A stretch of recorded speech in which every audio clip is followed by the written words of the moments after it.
철강 왕으로 알려진 앤드류 카네기가 어렸을 때 엄마 손을 붙잡고 한 잡화상을 가게 되었답니다. 근데 잡화상에 들어갔는데 그 사장님이 앞에다 사탕이 가득 담겨져 있는 바구니를 하나 이렇게 아이 앞에 보여주면서 그 먹을 만큼 원하는 대로 집어가라고 그렇게 이야기를 하는 거예요. 근데 아이가 사탕을 보고서 침을 꼴딱꼴딱 삼키면서도 이거 손으로 덥석 사탕을 집어들지 않는 겁니다. 그래서 사장님이 괜찮다고 얼마든지 먹을 만큼 네가 다 가져가라 이렇게 얘기했는데도 그 아이가 사탕을 안 집어가는 거예요. 그래서 사장님이 좀 이상하다 생각해가지고 사장님이 사탕을 이만큼 한 움큼 집어가지고 엄마 품에다 이렇게 주면서 애기 주라고 그렇게 이야기를 하는 겁니다. 집으로 돌아오는 길에 엄마가 아이한테 물었어요. 왜 사장님이 너 사탕 먹을 만큼 가져가라고 하는데 왜 그때 사탕 안 집었어? 그랬더니 아이가 뭐라 그러냐면 엄마 아저씨 손이 내 손보다 훨씬 크잖아. 그렇게 얘기를 하더랍니다. 예. 어렸을 적부터 떡잎부터 알아본 것 같아요. 그래서 위대한 철강왕, 오늘날 미국의 US 스틸이라고 하는 가장 철강 회사로 큰 회사가 바로 그 앤드류 카네기가 세웠던 바로 그 회사이지요. 오늘 우리가 함께 나누려고 하는 이 본문 말씀은 우리가 너무나 잘 알고 있는 오병이어의 기적에 관한 그런 말씀입니다. 보리떡 5개와 물고기 2마리로 5,000명도 넘는 사람들이 배불리 먹고 12바구니가 넘게 거뒀다라고 하는 그런 믿기 힘든 동화 같은 이야기이지요. 너무나 잘 알고 있는 이런 말씀을 설교하는 게 오히려 설교자에게는 더 힘듭니다. 왜 그런가 하면 여러분들이 익히 다 알고 있다고 생각하기 때문에 이런 말씀은 잘 귀 기울여 잘 안 들어요. 이미 다 아는 이야기고 설교도 몇 번씩 들었고 그러니까 잘 안 듣습니다. 그런데 오늘 하나님이 우리가 너무나 잘 알고 있는 이 이야기를 통해서 우리에게 뭔가 들려주실 이야기가 있다. 우리에게 뭔가 하고 싶은 이야기가 있다라고 생각이 듭니다. 오늘 함께 말씀을 좀 귀 기울여서 잘 들을 수 있었으면 좋겠습니다. 지난주에 우리가 주님이 12명의 제자들에게 병 고치는 능력과 또 귀신 쫓아내는 능력을 주시고 마을로 가서 하나님 나라 복음을 전하라고 하는 그런 이야기를 지난주에 살펴보았죠. 제자들은 주님의 말씀에 따라서 양식도 가지지 않고 배낭도 가지지 않고 두보릇도 가지지 않고 아무것도 가지지 않고 주님 말씀에 순종해서 마을로 가서 하나님 나라 복음을 전합니다. 병든 사람들에게 병도 고쳐주면서 그 하나님 나라의 복음을 전하죠.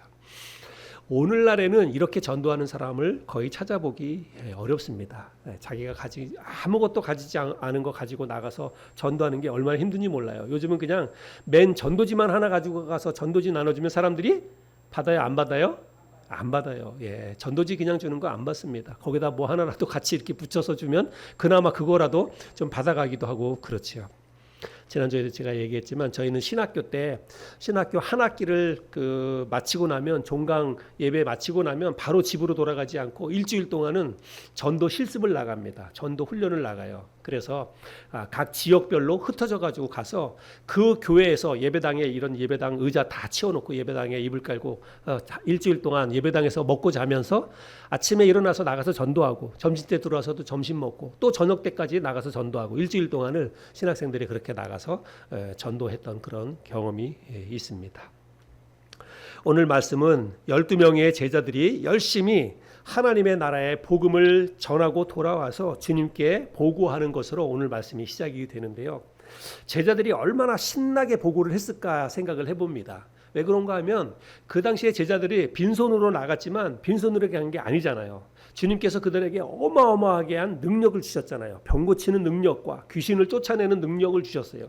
그래서 나가서 복음을 전하면서 병든 사람들의 몸에다가 안수하면 다 낫는 거예요.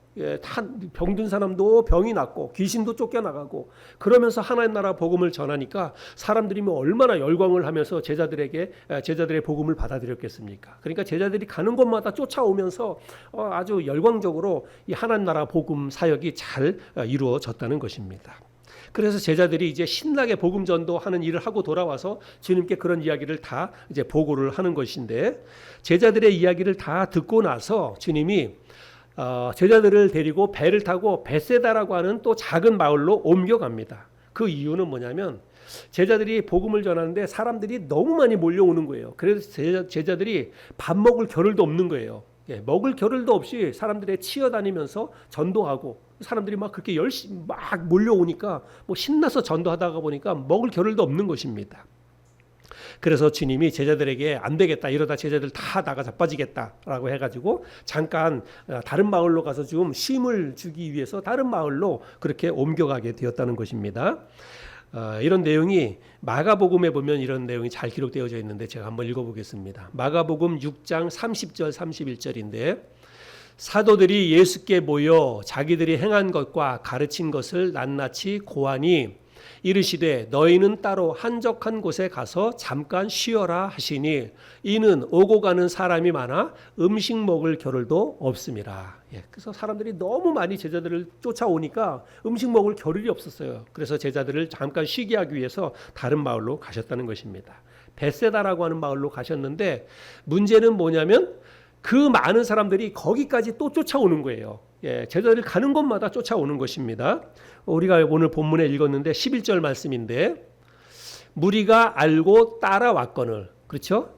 또 제자들이 베세다로 간다라고 하는 것을 알고 무리들이 또 거기까지 따라왔다는 것입니다. 또 마가복음 6장에 보면 이에 배를 타고 따로 한적한 곳에 갈새 그들이 가는 것을 보고 많은 사람이 그들인 줄 안지라 모든 고을로부터 도보로 그곳에 달려와 그들보다 먼저 갔더라. 예수님은 제자들과 함께 배를 타고 벳세다를 갔는데 이 사람들이요, 배를 타지 않고 육지를 통해 가지고 육지로 해가지고 벳세다에 제자들보다, 예수님보다 먼저 와 있었다는 것입니다. 얼마나 많은 사람들이, 이 말씀에 보면 큰 무리라고 그랬는데, 오늘 우리가 나누는 본문 말씀을 통해서 보면 최소한 그 벳세다 마을 사람들이 아닌 다른 곳에서 온 사람들이 적어도 5,000명 이상이나 몰려왔다라고 하는 것입니다. 오늘 말씀이 오병이어의 기적이니까 사람들이 거기에 그만큼 엄청나게 많은 사람들이 몰려왔다는 것입니다. 당시에 어떤 이 마을 규모를 생각할 때 그야말로 어마어마하게 많은 사람들이 몰려들었다는 것이죠. 주님은 계속되는 이런 사역 때문에 몸과 마음이 지칠 대로 지쳐 있었습니다. 그러나 주님은 자신을 또 따라온 이 무리를 외면하지 않습니다. 그들에게 다시 또 말씀을 가르치시고 그들 가운데 병든 자들을 또 고쳐주십니다. 11절 말씀인데 다시 한번 또 제가 읽어보겠습니다. 무리가 알고 따라왔거늘 예수께서 그들을 영접하사 하나님 나라의 일을 이야기하시며 병 고칠 자들은 고치시더라. 그래서 몸은 힘들고 지쳐 있었지만 또 예수님을 따라온, 제자들을 따라온 사람을 외면할 수 없어서 그들에게 또다시 하나님 나라 말씀을, 복음을 전하고 또 그들 가운데 병든 자들을 고쳐주시고 이렇게 하셨다는 거예요. 여러분, 우리 주님의 온유하고 또 따뜻한 이런 성품을 우리가 이런 말씀을 통해서도 읽어볼 수가 있습니다. 이제 그런데 날이 서서히 저물어 갑니다. 여러분, 날이 저물어 간다는 것은 저녁 먹을 때가 되었다는 거예요. 그리고 이제 잠자리에 들 때가 되었다는 것입니다. 그래서 제자들이 주님께 뭐라고 얘기하냐면, 주님, 이제 그만 사람들을 돌려보냅시다. 사람들 돌려보내서 각자 알아서 가서 먹을 것을 좀 사 먹고, 그리고 각자 잠자리를 해결하고 그렇게 하도록 사람들을 좀 흩어서 보냅시다. 우리가 있는 이곳은 아무것도 없는, 먹을 것도 없고 잠자리도 없는 이 빈들 아닙니까? 그러니까 사람들한테 주님이 말씀하셔서 이제 그만 좀 오늘은 좀 여기까지만 하고 너희들 다 알아서 좀 뿔뿔이 흩어져라. 가서 먹을 걸 사 먹고 잠자리도 해결하고 그렇게 하라고 이야기를 좀 제자들이 하는 거예요. 12절 말씀에 보면 그런 내용이 있는데 제가 다른 번역본 성경으로 한번 읽어보겠습니다. 해가 기울기 시작하자 12 제자가 예수께 와서 여기는 외딴 곳이니 군중을 헤쳐 제각기 근방 마을과 농촌으로 가서 잠자리와 먹을 것을 얻게 하시는 것이 좋겠습니다 하였다. 제가 설명드리는 바 그런 내용입니다. 그런데 주님은, 제자들이 이렇게 이야기하는데 주님이 여기에 대해서 뭐라고 말씀을 하시냐면 너희가 먹을 것을 주라 이렇게 이야기합니다.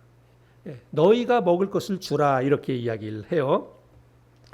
여러분 제자들이 지금 먹을 게 어디 있습니까? 아마 제자들이 주님의 말씀을 듣고 주님, 아니 우리에게 먹을 게 어디 있습니까? 우리 먹을 것도 없는데 우리 손에 뭐가 있습니까?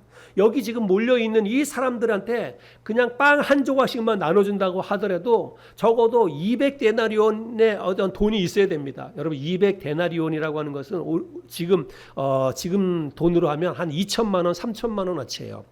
그런 가치가 있습니다. 5천 명도 넘는 이 정말 많은 사람들에게 빵 한 조각만 나눠주려고 해도 돈으로 빵을 사오려면 적어도 2, 3천만 원이 돈이 있어야 되는데 우리에게 그럴 돈도 없을 뿐만이 아니라 돈이 설령 있다 한들 여러분 그 날이 저물어가는 그 빈들에서 시골 마을에서 어디 가서 그 빵을 구해올 수 있겠습니까? 빵집이 어디 있겠습니까? 그러니까 제자들이 그렇게 이야기를 하는 거예요. 우리 여기는 빈들이고 날이 저물었는데 어떻게 우리가 이 사람들에게 먹을 것을 줄 수 있겠습니까? 그랬더니 주님이 너희가 가진 것이 무엇이 있냐? 너희에게 무엇이 있냐? 이렇게 질문을 합니다. 그때 제자 가운데 한 사람이 우리에게 있는 것은 고작 보리떡 5개와 작은 물고기 2마리가 전부입니다. 이 보리떡 5개와 작은 물고기 2마리는 아마 여기 많은 사람들이 따라왔던 이 사람들 가운데 어떤 작은 소녀가 제자들 가운데 한 사람에게 건네주었던 거예요. 그들이 너무 고맙고 그래서 아마 제자들 가운데 자기가 가지고 있던 거를 아마 그 제자들에게 넘겨줬던 것 같습니다. 그러니까 우리에게 있는 것은 보리떡 5개와 물고기 2마리가 전부입니다. 이렇게 얘기를 해요. 그랬더니 주님이 그래? 그러면 그것을 나에게 다오. 그렇게 이야기를 합니다. 그리고 나서 제자들에게 뭐라고 얘기하냐면 여기 사람들 조금 모여 있는 사람들을 한 50명씩 따로 50명씩 구별해서 앉혀라. 이렇게 이야기합니다. 여러분 사람이 5천 명이라고 하면 50명씩 그룹을 지어서 앉으면 그 그룹이 몇 개 그룹이 돼요? 적어도 100개 그룹이 되는 거예요. 그죠? 50명씩 따로 앉히라고 해도 100개 그룹이 되는 것입니다. 그렇게 50명씩 따로따로 이렇게 앉히라고 말씀하시고 나서 주님이 어떻게 하시냐면 이제 제자 가운데 한 사람이 주님께 내어드렸던 보리떡 5개와 물고기 2마리를 주님이 손에 들고서 하늘을 바라보시면서 축사하셨다라고 말합니다. 축사라고 하는 것은 감사기도 하셨다는 거예요. 우리가 밥 먹기 전에 주님 앞에 감사기도 하는 것처럼 이 제자들이 내어드린 보리떡 5개와 물고기 2마리를 주님이 받쳐 들고 하늘에 계신 하나님 앞에 그 감사기도를 하셨다는 것입니다. 그런데 여러분 신기하게도 주님이 그렇게 감사기도 하고 난 이후에 신기하고 놀라운 일이 벌어지게 됩니다. 오늘 우리가 읽었던 본문 말씀인데 15절부터 17절 한번 보겠습니다. 제자들이 이렇게 하여 다 앉힌 후 예수께서 떡 5개와 물고기 2마리를 가지사 하늘을 우러서 축사하시고 떼어 제자들에게 주어 무리에게 나누어 주게 하시니 먹고 다 배불렀더라. 그 남은 조각을 12바구니에 거두니라. 똑같은 말씀이 마태복음에도 기록되어져 있는데 마태복음의 말씀을 또 한번 읽어보겠습니다. 무리를 명하여 잔디 위에 앉히시고 떡 5개와 물고기 2마리를 가지사 하늘을 우러러 축사하시고 떡을 떼어 제자들에게 주시매 제자들이 무리에게 주니 다 배불리 먹고 남은 조각을 12바구니에 차게 거두었으며 먹은 사람은 여자와 어린이 외에 5,000명이나 되었더라. 여러분 여자와 어린이를 뺀 숫자가 5,000명이에요. 그러면 여자와 어린아이까지 포함하면 얼마나 되겠습니까? 여러분 그거는 10,000명도 훨씬 넘을 거다 이렇게 생각해 볼 수 있습니다. 어디를 가나 사실은 어린아이들하고 여자들이 더 많죠 숫자가. 그런데 이제 숫자를 성경에서는 이렇게 기록하고 있는데 적어도 그래도 뭐 성경의 기록으로만 보자면 5,000명 이상의 많은 사람들이 배불리 먹었다는 것입니다. 그리고 배불리 먹었을 뿐만이 아니라 남은 빵을 거둬들였는데 12바구니에 거둬들였다 이렇게 이야기를 하고 있습니다. 여러분 궁금하지요? 어떻게 이런 일이 있을까? 그리고 실제적으로 제자들이 빵을 어떤 식으로 나눠줬을까? 이게 참 궁금해요. 예수님에게 있는 거는 분명히 보리떡 5개와 그냥 이런 작은 빵 5조각이라는 거예요. 빵 5조각하고 물고기 2마리, 생선 2개라는 것입니다. 그걸 가지고 나눠줬는데 5,000명도 넘는 사람들이 배불리 먹고 12바구니를 남았다. 도대체 어떤 방식으로 나눠줬을까? 실제적으로 한번 상상을 해보면 이게 상상이 안 가잖아요. 그래서 진짜 이거는 뭐 우리의 상식으로는 이게 설명할 수 없어요. 저도 어떤 방식으로 어떻게 빵을 주님이 나눠줬을지는 저도 잘 모르겠습니다. 근데 아무튼 제자들이 12명 있으니까 제자들 가운데 한 사람이 주님 앞에 오면 그 바구니를 들고 빈 바구니를 들고 오면 주님이 거기다가 빵을 한가득 또 생선도 한가득 주님이 주는 거예요. 그러면 그걸 받아 들고 돌아서서 가서 50명이 있는 데로 가가지고 빵을 나눠주고 또 다른 제자도 그렇게 하고 그래서 뿔뿔이 12명의 제자가 흩어졌다가 또 다시 돌아오면 주님이 또 바구니에 채워서 주고 가서 나눠주라고 주고 또 주고 그렇게 해가지고 결국은 이 5천 명도 넘는 사람들이 다 배불리 먹었다는 것입니다. 그리고 나중에 남은 빵이 남아가지고 있으니까 예수님이 남은 빵을 걷어들이라고 했더니 12바구니나 걷어들였다 이렇게 말하고 있습니다. 정말 놀라운 일이 아닐 수가 없죠. 그날 그 일로 인해서 그곳에 모여 있었던 사람들은 여러분 진짜 역사적인 현장에 있는 사람들 아닙니까? 그 기적의 현장에서 자기가 직접 그 기적을 본 거 아닙니까? 특별히 예수님의 제자들도 그렇고 그래서 그날 그 자리에 있었던 사람들이 예수 그리스도를 하나님이 보내신 특별한 선지자로 다 믿게 되었다라고 성경은 기록하고 있습니다. 자기 눈으로 확인했으니까 주님이 베푸시는 그 기적을 직접 보았으니까 이 사람은 진짜 하나님이 보내신 사람이 맞구나라고 그들이 믿었다는 것입니다. 이보다 더 확실한 경험은 뭐 없는 거죠. 오늘 우리가 이 말씀을 통해서 배울 수 있는 교훈이 뭘까? 이 말씀을 통해서 하나님이 오늘 우리에게 말씀하시려는 게 뭘까? 우리가 함께 좀 나눠보았으면 좋겠습니다. 우리는 오늘 이 말씀을 통해서 우리가 믿고 섬기는 주님이 어떤 분이신지를 다시 한번 발견할 수 있어야 합니다. 계속해서 우리가 주일 아침마다 누가복음 시리즈 설교를 나누고 있는데 누가복음에 기록된 이런 말씀을 나누면서 어떤 한 사건을 통해서 그 사건을 통해서 우리가 배울 수 있는 교훈 또 어떤 가르침 그런 것을 깨닫는 것도 너무 중요합니다. 한 사건을 통해서 한 이야기를 통해서 배울 수 있는 교훈도 참 중요해요. 그러나 우리는 그것보다 더 중요한 것은 하나의 사건 속에서 우리 주님이 어떤 역사를 일으키고 계시는지 그리고 그 역사를 통해서 우리가 믿고 섬기는 주님이 어떤 분이신지를 우리가 명확하게 깨달아야 한다는 것입니다. 그래서 내가 믿고 섬기는 주님이 이런 분이시구나 라고 하는 것을 우리가 깨달아 알아야 한다는 거예요. 그래야만 내가 믿고 섬기는 주님이 어떤 분이신지를 우리가 정확히 알아야만 흔들리지 않는 신앙생활을 할 수 있다는 것입니다. 여러분 우리는 신앙생활을 하면서 우리의 믿음을 흔들게 하는 우리의 믿음을 요동치게 만드는 많은 일들을 경험하게 됩니다. 또 때로는 우리의 살아가다 보면 여러 가지 상황으로 인해서 실패하고 좌절하고 또 사람들로부터 상처를 받고 이런 일들을 경험하게 됩니다. 그래서 우리가 인간 관계 속에서는 우리가 끊임없이 좌절하고 넘어지고 실패하고 이런 것들을 경험하게 돼요. 근데 그럼에도 불구하고 우리가 나에게 주어진 이 인생의 삶을 우리가 끊임없이 붙잡고 또 견디고 이겨낼 수 있는 그 힘은 무엇이냐면 믿는 구석이 있기 때문에 그래요. 내가 믿고 섬기는 주님이 어떤 분이신지를 우리가 명확히 알게 되면 덜 요동칠 수 있다는 것입니다. 흔들리지 않을 수 있다는 사실이죠. 주님은 당신의 뜻에 따라 당신의 능력으로 모든 것을 하실 수 있는 분이십니다. 진짜 제자들의 도움이 없어도 말씀 한마디로 우리 주님이 모든 병든 사람들, 모든 귀신 들린 사람들을 다 고치실 수 있어요. 일일이 다 만나지 않아도 주님은 그냥 말씀 한마디로 다 해결하실 수 있습니다. 근데 주님이 그렇게 안 하셨어요. 12명의 제자들에게 능력을 주시고 그들을 다 보내셔서 너희들이 가서 병든 사람들을 고쳐라. 너희들이 가서 귀신 들린 사람을 내쫓아라. 그렇게 하면서 제자들을 내보냈다라고 하는 것입니다. 여러분 우리 주님은 죽은 나사로를 살리셨습니다. 우리가 성경을 통해서 보지 않습니까? 또 회당장 야이로의 죽은 딸을 우리 주님이 살려주셨어요. 여러분 죽은 사람을 살리는 능력이 있는 분이라고 한다면 병든 사람들의 병을 고치는 거 일도 아니지요.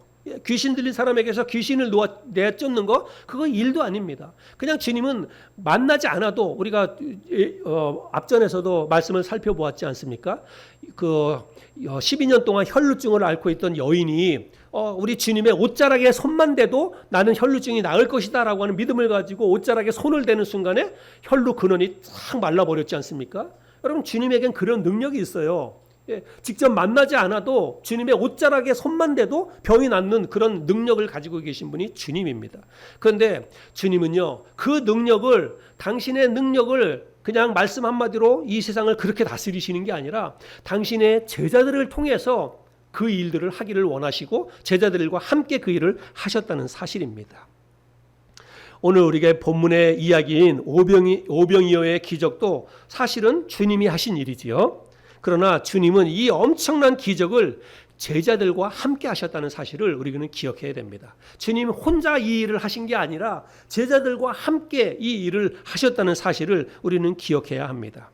제자들이 주님께 이야기했죠. 주님, 이제 날도 저물었고 여기는 빈들인데 우리가 여기 우리를 쫓아온 이 무리를 이제 마을로 보내서 그들로 하여금 각자 알아서 먹을 것도 해결하고 각자 알아서 잠자리도 해결하도록 이들을 이제 흩어보냅시다. 그렇게 제자들이 이야기했을 때 주님께서 그렇게 하지 말고 너희가 먹을 것을 주어라, 이렇게 이야기를 하셨다는 거예요. 너희가 이들을 해결해 줘라, 너희가 이들을 도와줘라. 주님이 그렇게 말씀을 하셨어요.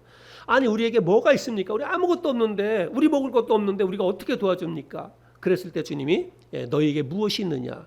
보리떡 5개와 물고기 2마리밖에 없습니다. 그렇게 이야기해서 그 제자들이 주님께 내어드린 보리떡 5개와 물고기 2마리를 가지고, 그것을 가지고 주님께서 여기 5,000명도 넘는 사람들을 먹이는 이 기적을 연출을 하셨다는 사실이에요. 우리는 주님이 제자들과 상관없이 제자들이 내놓은 보리떡 5개와 물고기 2마리 없이도 홀로 그 모든 사람을 배불리 먹이실 수 있는 능력이 있다는 것을 우리는 압니다. 주님은 그런 능력이 있는 거예요. 제자들이 굳이 제자들이 바친 그 보리떡 5개와 물고기 2마리가 없어도, 그거 없어도 주님은 얼마든지 그냥 물어보지 않고 여기 모인 사람들 불쌍해서 다 그날 배불리 먹일 수 있는 그런 능력이 있는 분이 우리 주님이십니다. 그럼에도 불구하고 주님은 그렇게 하지 않았어요. 너희들이 가지고 있는 게 뭐냐? 그걸 나한테 다오. 그리고 그거를 가지고 하나님 앞에 축사하시고 그것을 떼어서 여기 있는 사람들을 배불리 먹였다는 사실입니다. 주님은 보리떡 5개와 물고기 2마리로 5,000명도 넘는 사람이 다 배불리 먹고 남은 것을 12바구니나 거두는 이 엄청난 기적의 현장에 당신의 제자들을 일부러 끌어들이셨다는 것입니다. 그리고 그들과 함께 그 위대한 일을 하셨다는 사실을 우리는 주목해야 합니다. 여러분, 성경에 보면 하나님이 사람을 통해서 일하시고 사람과 함께 사역을 하시는 그런 내용이 성경에 많이 기록되어져 있습니다. 여러분, 이스라엘 백성들이 믿음의 조상으로 섬기고 있는 사람이 아브라함이죠. 근데 여러분, 그 아브라함도 사실은 평범한 사람이었습니다. 우리와 똑같은 아무것도 아닌 그런 사람이었어요. 그냥 그저 갈대아 우르에서 아버지를 도와서 양떼를 치던 그런 목동이었습니다. 그런데 어느 날 갑자기 하나님께서 아브라함을 부르셔서 너는 본토 친척 아비집을 떠나서 내가 너한테로 명하는 그곳으로 가라. 그러면 내가 너로 큰 민족을 이루게 해 주시겠다. 이렇게 약속을 하셨습니다.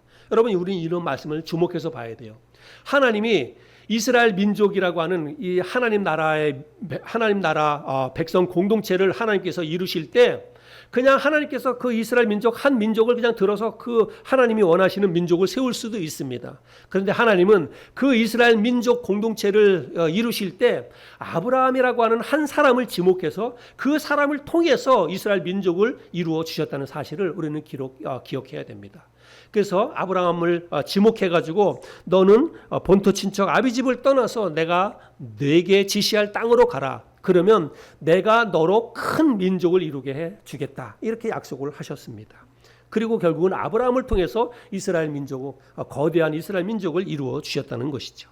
그래서 지금은 이스라엘뿐만이 아니라 중동 지방에 있는 사람들이 대부분 이 많은 사람들이 이름을 아브라함이라고 하는 이름을 많이 짓는 이유도 그런 거에 있습니다.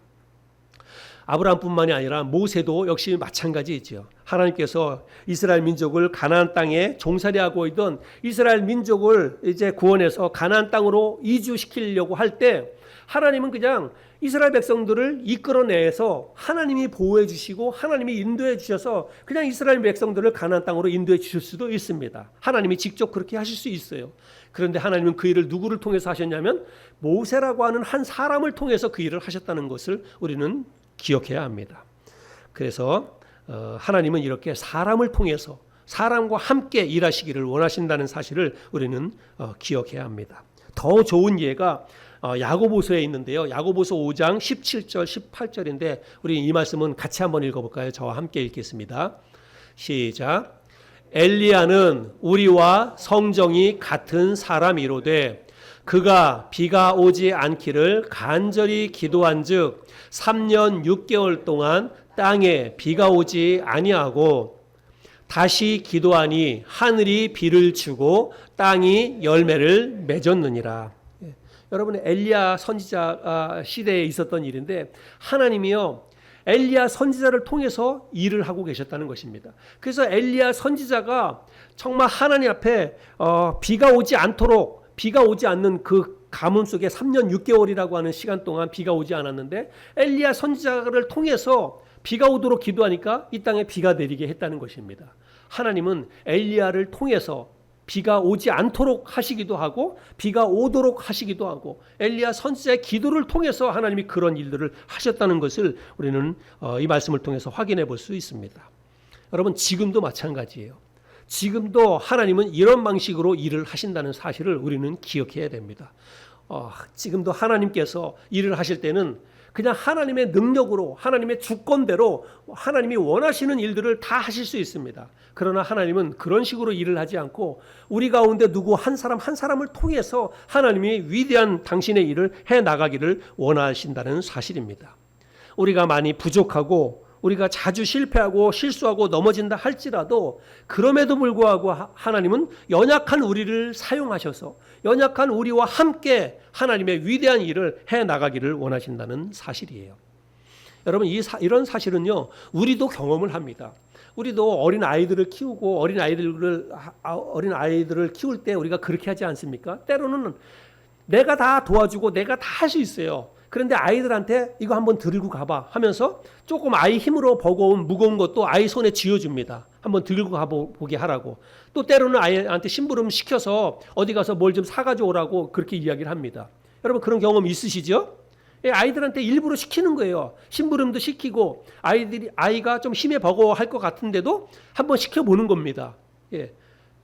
그래서 부모가 그렇게 하는 이유는 뭐냐면 그거는 관계예요. 내가 너의 부모다. 너가 비록 힘들고 어렵고 실수하더라도 내가 옆에서 볼게. 내가 뒤에서 다 지켜볼게. 네가 넘어지면 내가 도와줄게. 그런 마음으로 아이들한테 시키는 거예요. 그리고 아이는 엄마가 아빠가 나에게 그런 걸 무거운 걸 시켜도 내가 힘들면 엄마가 다 도와주니까 내가 넘어져도 엄마가 다 일으켜주니까 그냥 두려움 없이 그런 일들을 서슴없이 해나가는 것입니다.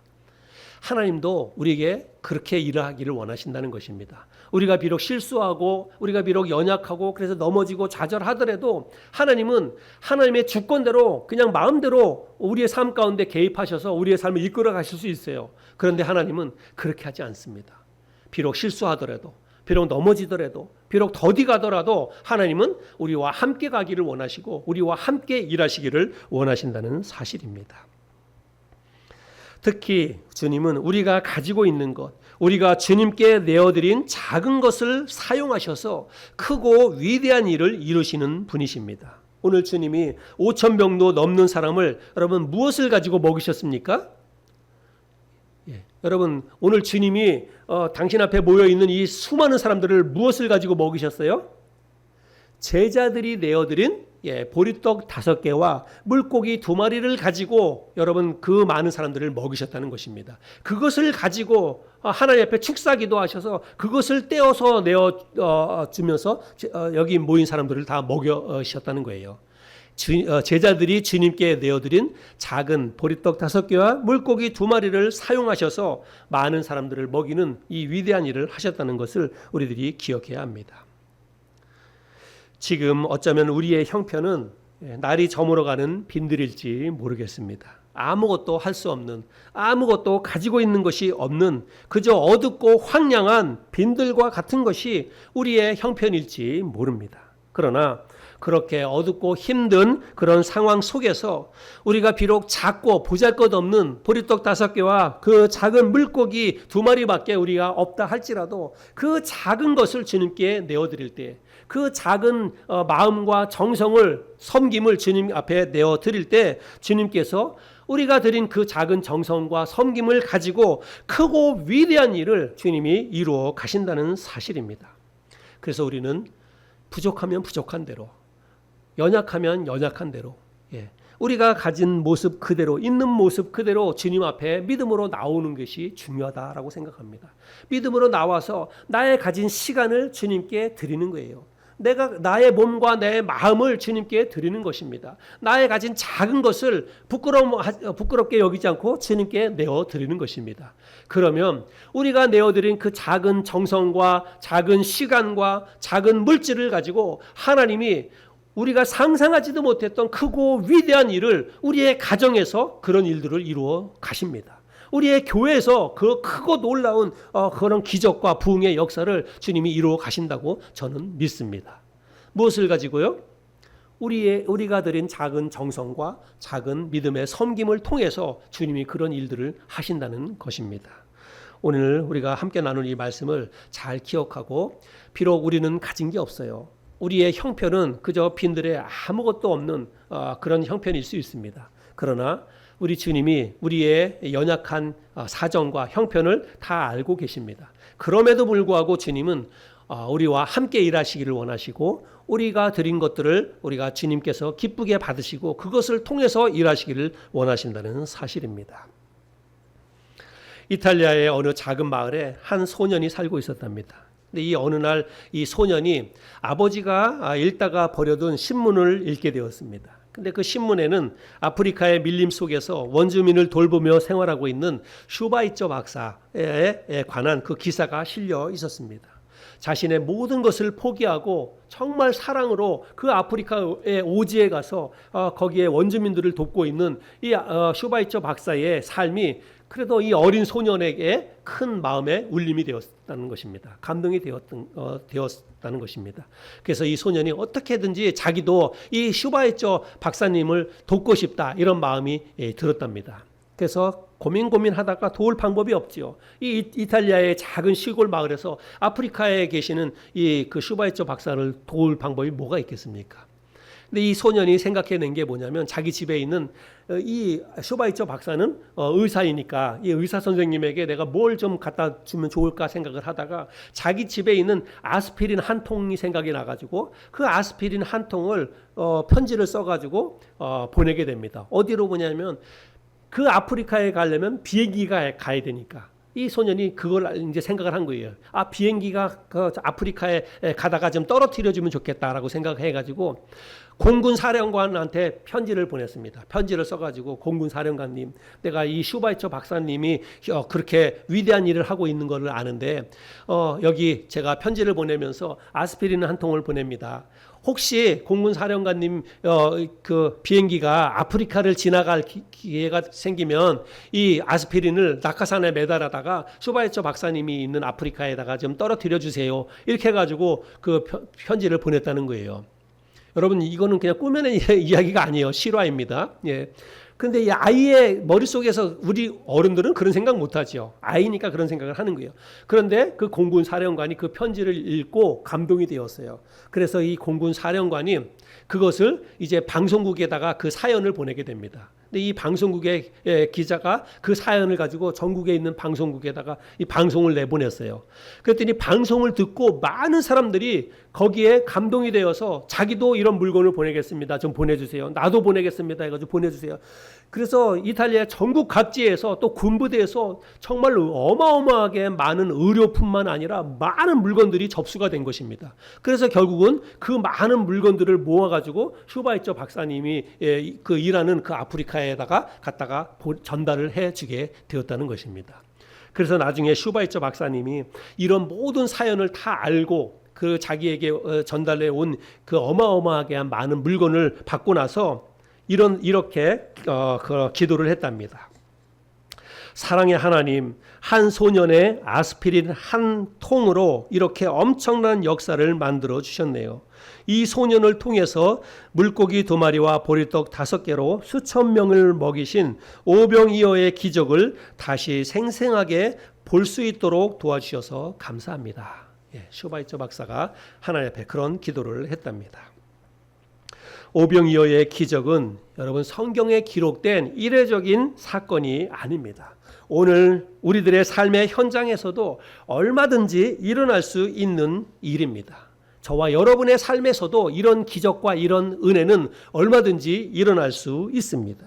우리가 드린 작은 헌신과 작은 물질이 그거는 그냥 작은 물질입니다. 그러나 그것이 주님의 손에 들려지는 순간 빈들에서 5,000명도 넘는 사람이 모두 배불리 먹고 남은 것을 12부의 광주리에 거두는 그런 기적으로 변화가 될 수 있다는 사실이에요. 우리가 드리는 작은 시간, 내 몸, 작은 정성, 작은 물질 아무것도 아닐 수 있습니다. 그러나 하나님 앞에 드려진 그 작은 정성과 작은 섬김은 정말 우리의 가정을 변화시키고 우리의 교회를 변화시키고 우리의 삶을 변화시키는 놀라운 기적으로 변할 수 있다는 사실입니다. 우리가 이런 사실들을 기억하고 주님 앞에 쓰임받는 인생, 주님 앞에 기적의 도구로 사용받는 그런 저와 여러분의 삶이 될 수 있었으면 좋겠습니다.